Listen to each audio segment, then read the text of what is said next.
Hoy vamos a presentar el tema elegido por mi grupo y yo, para lo cual voy a presentar mi pantalla.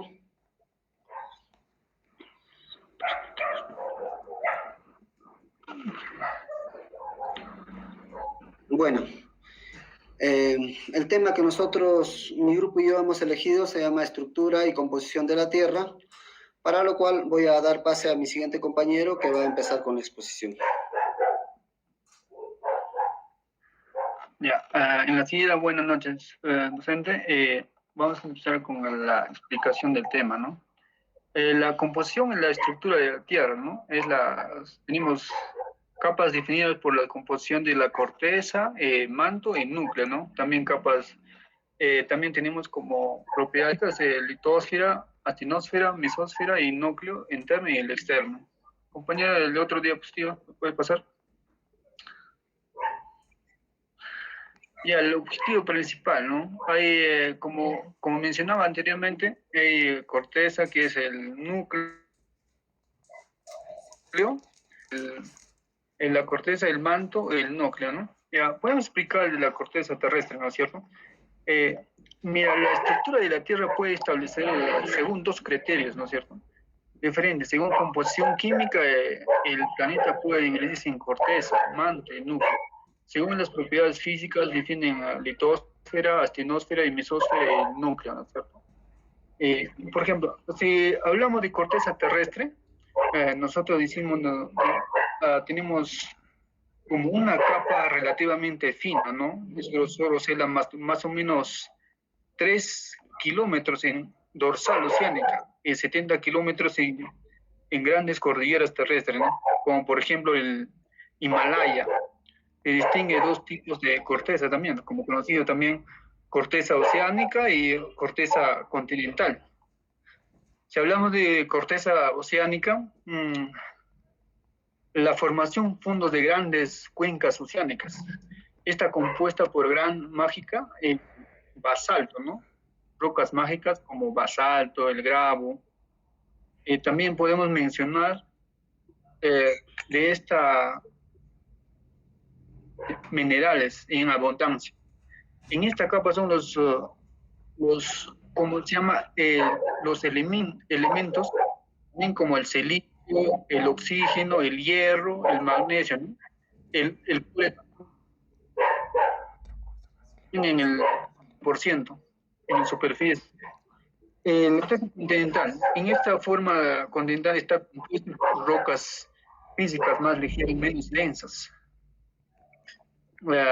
También tiene una variación de grosor de 70 a 30 kilómetros por metro. Compañero, ¿puedes pasar el otro?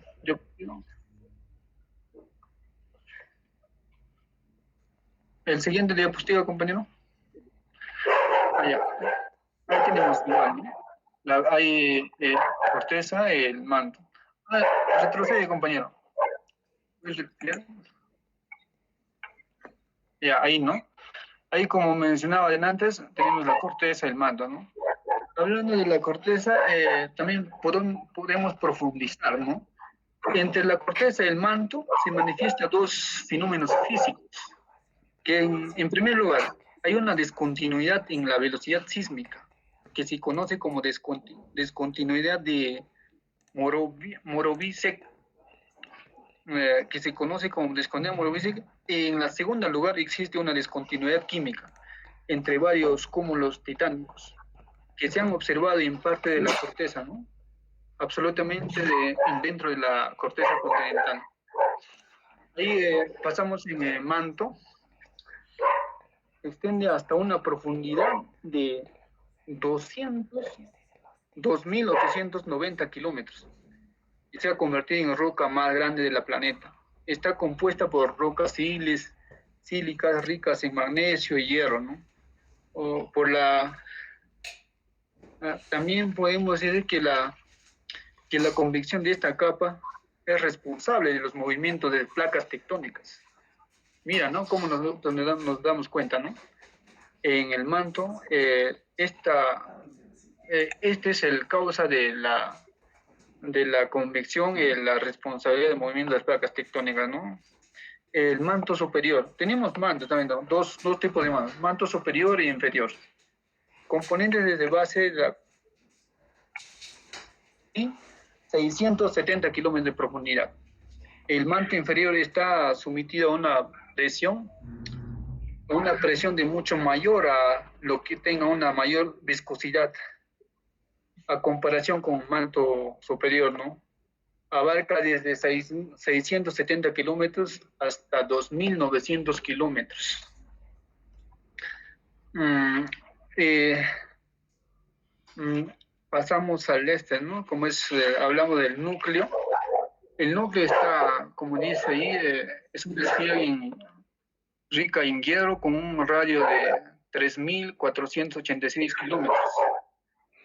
También podemos decir, está compuesto por materiales más densos, ¿no? El núcleo está principalmente compuesto de hierro, ¿no? 80% de hierro, junto con níquel, ¿no? Varios elementos metálicos, fundamentalmente silicio, oxígeno y carbono, ¿no? Diversos medios sísmicos muestran que está compuesto de dos partes, ¿no? La capa interna y la capa externa. La capa interna se encuentra en un estado sólido y tiene una magnitud más o menos 1.220 kilómetros de radio, ¿no? Los movimientos de esta convección y esta capa son responsables del campo magnético de la Tierra. También puedes pasar el otro siguiente diapositiva, compañero.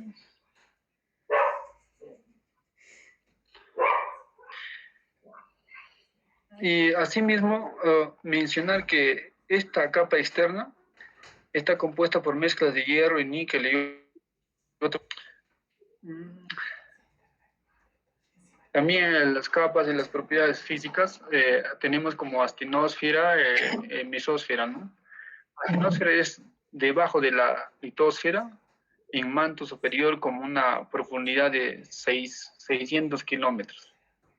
Una pequeña cantidad de fusión de parte de la superior después del mecanismo de litosfera, ¿no? En la mesósfera, capa rígida situada entre las profundidades del más o menos 6.600 kilómetros. Kilómetros a 2.299 kilómetros, ¿no? En la seguida yo le doy pase a mi compañero.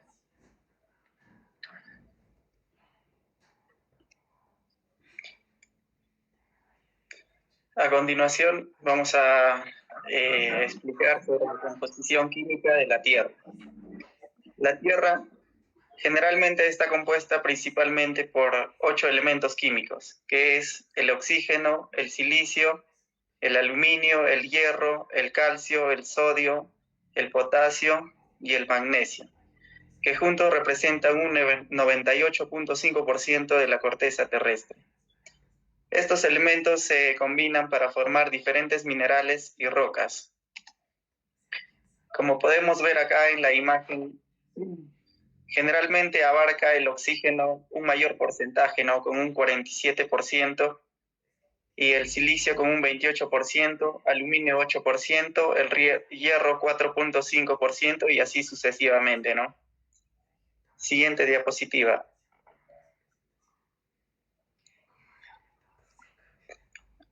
Y también tenemos, ¿no?, la corteza terrestre, que está formada principalmente por silicatos, compuestos que contienen silicio y oxígeno. El manto terrestre está compuesto principalmente por peridotita, que usa una roca ígnea ultramáfica rica en magnesio y hierro. Siguiente. El núcleo terrestre está compuesto principalmente de hierro y níquel, con pequeñas cantidades de otros elementos pesados. El núcleo es el centro de la Tierra y está dividido en dos partes: núcleo interno sólido y núcleo externo líquido. En la Tierra se encuentran diversos compuestos como el dióxido y el silicio, el óxido de aluminio, el óxido de magnesio, óxido de hierro, óxido de calcio y el óxido de sodio, y el óxido de potasio, ¿no? Como podemos ver, hay una imagen al costado que nos indica sobre las capas de la corteza terrestre. Siguiente. Y en los suelos. Los suelos también contienen una variedad de elementos, incluyendo cationes ácidos, hidrógeno y aluminio, y cationes básicos como es el calcio, el magnesio, el potasio y el sodio. Siguiente. Las propiedades físicas de las capas terrestres. Las propiedades físicas de las capas terrestres son variadas y determinan su comportamiento y la función en la Tierra. La corteza es sólida y rígida. El manto es sólido pero con cierta plasticidad. Y el núcleo externo es líquido mientras que el núcleo interno es sólido. Como podemos ver ahí en la imagen, nos detalla cómo está compuesto las partes de las tierras, ¿no? Desde el núcleo hasta el manto y sus componentes. Siguiente. La corteza. La corteza está compuesta por la densidad, ¿no? Relativamente baja, menos densa que el manto. El estado es sólido, la composición de silicatos, aluminio, oxígeno, entre otros. Los tipos: continental, más gruesa que menos densa. Y oceánica, más delgada y densa. Siguiente. El manto. El manto tiene una densidad mayor que la corteza, pero menor que el núcleo. El estado es sólido, plástico, lo que significa que puede fluir lentamente. La composición está compuesto por silicatos ricos en hierro y en magnesio. Las características constituyen la mayor parte del volumen de la Tierra. Siguiente. El núcleo externo. Su densidad es muy densa. El estado es líquido, la composición hierro y níquel. El núcleo interno, la densidad es más densa que la Tierra. Estado sólido, a pesar que de la alta temperatura debido a la presión externa. Extrema, ¿no? Composición: el hierro y el níquel. Siguiente. Bueno, prosiguiendo con la explicación, profesor, daré a conocer la dinámica terrestre y bueno, daré a explicar el movimiento de placas, volcanes, terremotos y formación de estas montañas. Empezando por el movimiento de placas, la teoría de la tectónica de placas nos explica cómo la litosfera, que es la capa más externa y rígida de la Tierra, está dividida en grandes fragmentos, llamadas placas tectónicas. Estas placas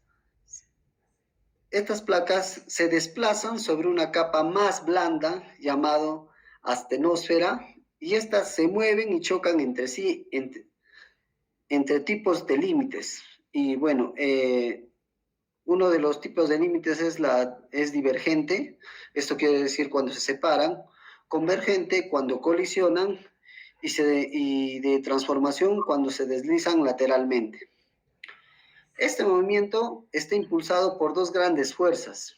Primera, por la subducción de las placas oceánicas, que son frías y densas, y que al hundirse generan un efecto de tracción. Un efecto de tracción en segundos, por la expansión del fondo oceánico, y esto provoca el ascenso del manto en las dorsales oceánicas.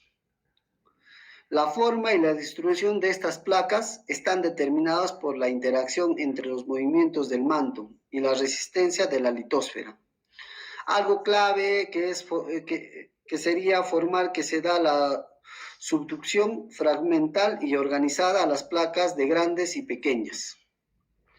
Bueno, el movimiento de placas en el Perú, nos encontramos justos en el límite convergente entre dos placas, que es conocida, ¿no?, por todos, ¿no?, que es la placa de Nazca, que es oceánica, y la placa sudamericana, que es continental.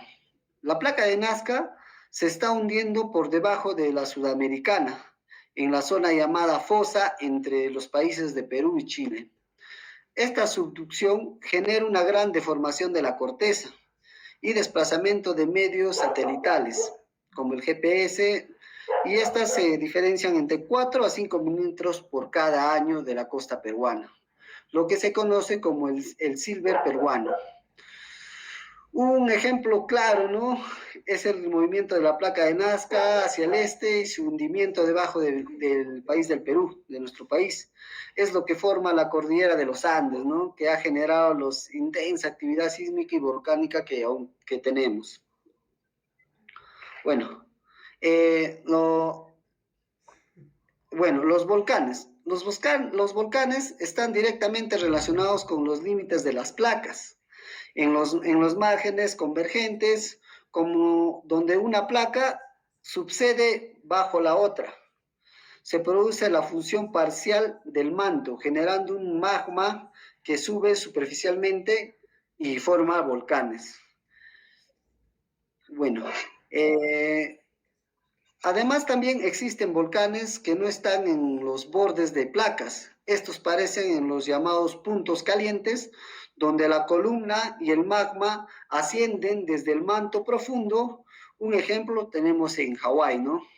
La interacción entre las placas y las plumas del manto ha sido fundamental para entender cómo la evolución de los volcanes ha logrado a lo largo de este tiempo geológico, ¿no? Y bueno, en nuestro país los volcanes se deben principalmente a la subducción de la placa de Nazca bajo la Sudamericana. Sin embargo, no todos los lugares tienen volcanes. En el centro y en el norte del Perú, la subducción ocurre de forma plana, lo que hace que no haya actividad volcánica. En cambio, en el sur del Perú, donde la subducción es más inclinada, sí hay volcanes activos, como es en el caso del Misti, el Subgacaya y el Ubinas, ¿no? Bueno, los terremotos. Los terremotos también son consecuencias directamente del movimiento de las placas, ¿no? Se produce cuando la tensión acumulada entre placas en movimiento se liberan de forma repentina, provocando sacudidas. Esto ocurre principalmente en los límites convergentes, ¿no? Y de transformación, donde el sismo puede alcanzar magnitudes muy altas. Gracias al estudio de los terremotos, la forma del fondo oceánico y las características de la corteza terrestre, fue posible confirmar la teoría tectónica de las placas. En el Perú, uno de los países más sísmicos del mundo debido a la subducción activa y placa de Nazca, nuestros sismos pueden ser superficiales o de profundidad interna. Los más grandes se dan en la zona de contacto entre las placas, lo que se conoce como megasismos o megatours, ¿no? Un ejemplo importante en los terremotos fue en Arequipa en el 2021, con una magnitud, ¿no?, de 8.4 que causó muchos daños reactivo, ¿no? Fallas en la costa del sur. Otro caso histórico y de gran movimiento sísmico fue en Lima, ¿no?, en 1746, que tuvo una magnitud estimada de 8.8. Bueno, para terminar, hablaré de la formación de las montañas. La formación de las montañas se forman principalmente cuando dos placas colisionan. Este proceso se llama orogénesis. En estos casos, la corteza terrestre se engrosa y se eleva, creando cordilleras, pues, ¿no? Hay varios procesos que podemos intervenir, como la subducción, la colisión entre continentes y la creación de fragmentos de la corteza. A lo largo del tiempo geológico, la forma en que se forman las montañas ha cambiado. En las eras más antiguas, los márgenes de las placas eran más calientes y flexibles. Hoy en día son más fríos, rígidos, que permiten formar montañas más altas y extensas. Bueno, la formación de montañas en el Perú es un ejemplo bien claro, son la cordillera de los Andes, ¿no? Es producto directo de la subducción de la placa de Nazca, que está debajo de la Sudamericana, ¿no? Este proceso ha producido estructuras geológicas muy complejas, como son las triangulares, también las cobalgimientos y el pliegue llamados anticlinales, ¿no? En la región subandina de Perú, por ejemplo, encontramos estas estructuras en las cuencas, ¿no? Del Santiago, Marañón, en Ucayali, en el departamento de Madre de Dios. Todo esto evidencia del fuerte acortamiento y engrosamiento de la corteza terrestre en nuestro territorio. Bueno, profesor, espero que haya sido de su agrado. Por nuestra parte, eso sería todo. Muchas gracias, profesor.